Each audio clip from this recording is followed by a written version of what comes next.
భరతుడు వచ్చి రాజ్యం పరిపాలిస్తాడనుకుని నువ్వు వరాలు అడుగుతున్నావు.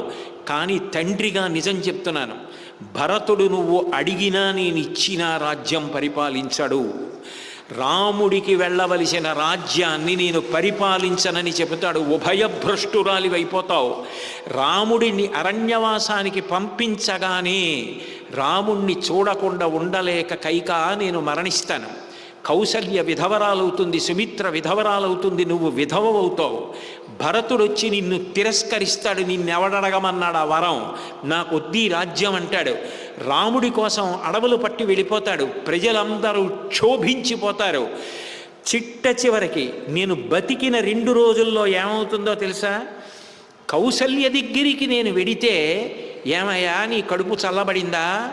లేక లేక లేక లేక నాకు అంత ప్రియమైన పుత్రుడు సుగుణాభిరాముడు పుడితే ఆ పుత్రుడిని అరణ్యవాసానికి పంపించావా? ఇంకా నన్ను కష్టపెట్టడానికి ఏం మిగులుందని వచ్చావయా అని అడుగుతుంది.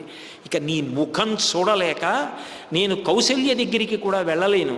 అంత ప్రియమైన భార్య, అంత మర్యాదస్తురాలు, ఆమె దుఃఖాన్ని, ఆమె మాట్లాడే మాటలు నేను తట్టుకోలేను. అప్పుడు నేను కౌసల్యకి ఏమని చెప్పను?